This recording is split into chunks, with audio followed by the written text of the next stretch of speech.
Yes, I'm breaking my own YouTube rule today. I'm doing an unboxing, which I hate, of the new 6 horsepower Mercury outboard for the Solo Skiff.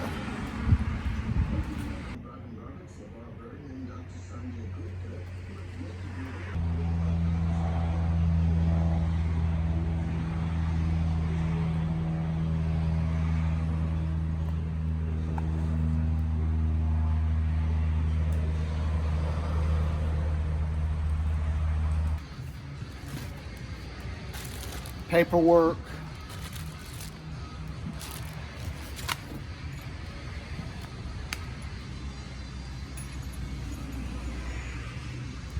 little tool set,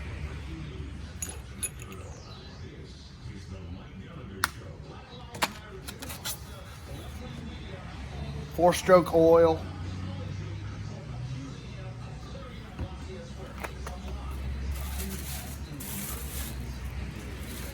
and that looks like all that comes with it except for the motor itself. All right, you didn't miss anything exciting. Me manhandling that motor, putting it on the skiff. The only thing that I discovered is the guy that I bought it from had this little piece that he had modified and put on the transom. And hey Rod, if you're watching, hey man, how's it going? I had to take this off because right here, this was too thick with that on there. It was too thick, so I just had to take a couple of Phillips screws off to get the motor mounted. And there it is. That's a good looking machine.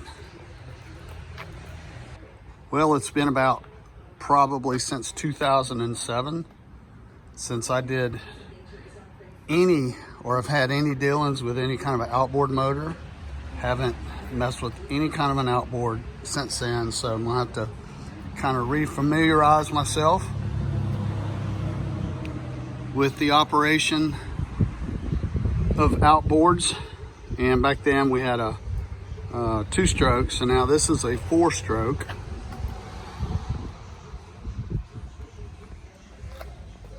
So this ought to be fun. Looks great on the Solo Skiff. I know I think there's maybe a 10-hour break-in. Yeah, it's a breakthrough, all right. I think it's about 10 hours, so I'm gonna have to study the manual and figure out how to do that. So there we go. Finally got the motor on the skiff.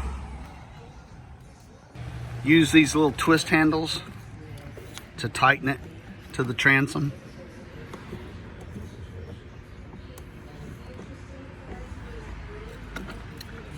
I think these are 50 something pounds. I mean, it's not lightweight, but it wasn't, it's not too hard to lift it up and put it on this transom. So they put this yellow tag on as a warning: no oil in engine. Replenish the engine oil before starting the engine.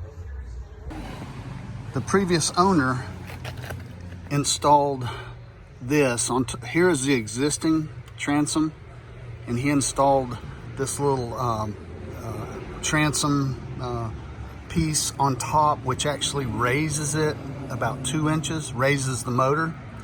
So I was looking, and with the motor raised the extra 2 inches, it stops right there. So that's all of the turn radius that I can get. And it may be enough. I don't know. This is something that I won't know until I take it out. So right there is where it stops.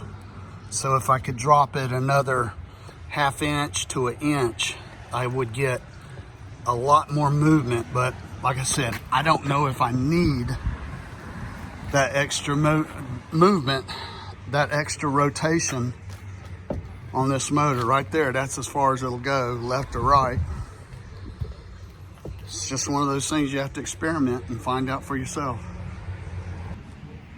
So in the bag, you get a few things.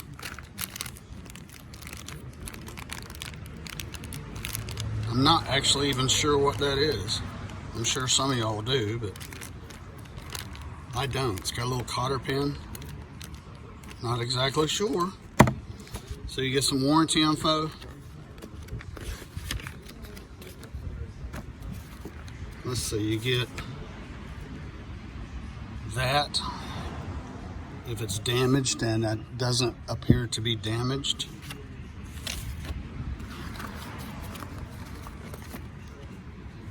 You get your product protection brochure. Some more stuff.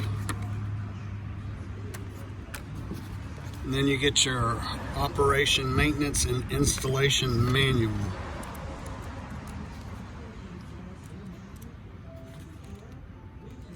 I mean, who needs directions? I mean, a lesser man would probably have to read all this. Me, let's see, let's do this.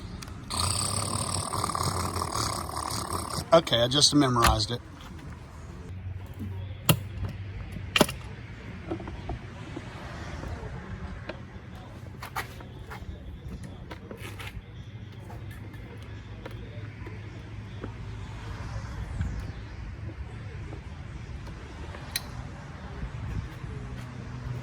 Pretty.